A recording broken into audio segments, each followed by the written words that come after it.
আমার না দেখা ভালোবাসা। পাগলিটা আমাকে ফোন সুইচ অফ করে না, খুব জ্বালিয়েছে। তুমিও কি আমাকে কম জ্বালিয়েছো নাকি? মাহিনুর, তোমার সাথে পরিচয় করে দিই, এই সে সালমা। তুমি সেই সালমা যে আমাদের কবে দেখা হবে না হবে তার ভবিষ্যৎবাণী করেছিলে?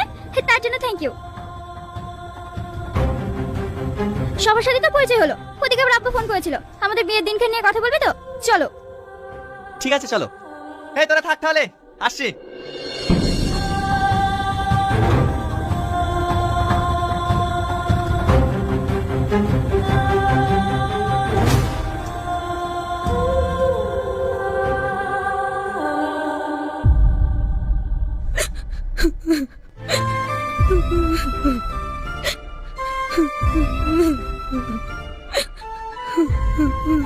সালমা, তুই এত ভেঙে পড়িস না, একটু শান্ত হ।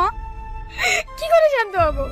টনিকে আমি এত ভালোবাসি, তারপর অন্য একটা মেয়েকে দেখে আমি কি করে মেনে নেব?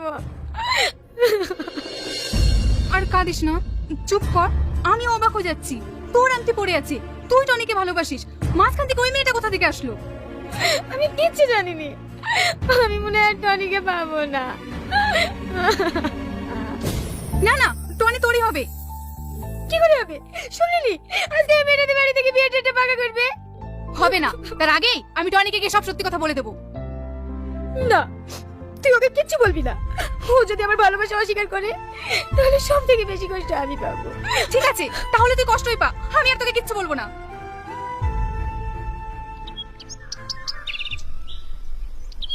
সালমা, তোর কথাই সত্যি হলো রে, টনির সাথে ওই মেয়েটার বিয়ে ঠিক হয়ে গেছে।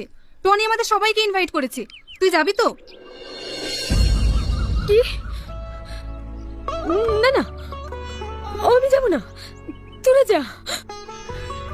দেখ সালমা, ভেঙে পড়লে হবে না, তোকে যেতেই হবে। টনিকে তুই ভালোবাসিস এই কথা তোকে বলতেই হবে, বলতে হবে আমি সেই সালমা যার একটি তুমি পড়ে আছো। না না, আমি বলতে পারবো না।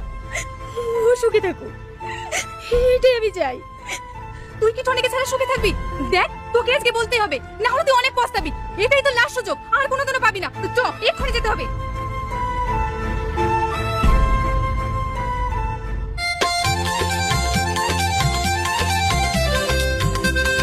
Congratulation Tony.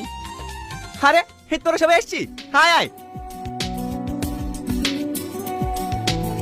টনি, তোকে তো আজ বিশাল হ্যাপি লাগছে রে। হ্যাঁ ভাই, তুই ঠিকই ধরেছিস।